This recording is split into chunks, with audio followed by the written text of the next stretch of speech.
All right, Mike, thank you.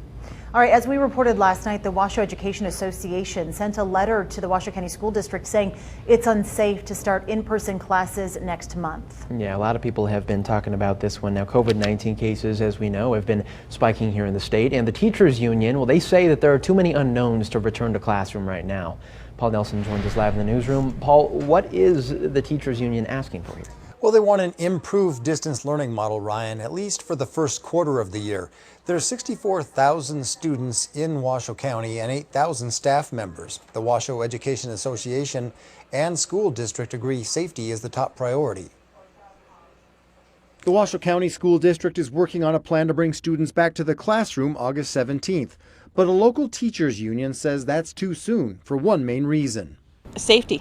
100% safety. The Washoe Education Association says the best option is to delay in-person schooling for 9 weeks and possibly returning for the start of the second quarter.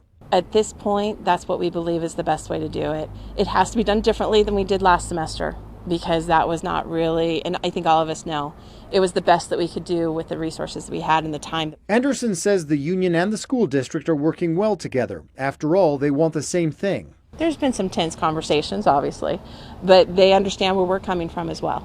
They get that we are about safety, and so are they. In a statement regarding the group's letter, the school district said in part, quote, "The Washoe County School District is committed to working in partnership with students, families, employees, and the community, and a key part of that commitment is our ability as a district to listen and learn.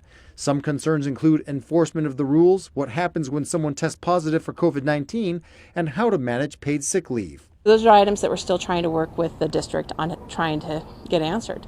And at this time, we do not have them. She says teachers and students want to go back to school, but not until the time is right. The hardest thing for us right now are our students that are food and house poor, our kids that are being abused, and our kids that desperately need that extracurricular, and we want to be with them, but it's just not safe at this time. Anderson says there also needs to be consistency throughout the schools, especially since some of the schools are laid out differently, so it could affect social distancing. The first day of school is less than 4 weeks away. Covering Back to School, live in the newsroom, Paul Nelson, 2 News.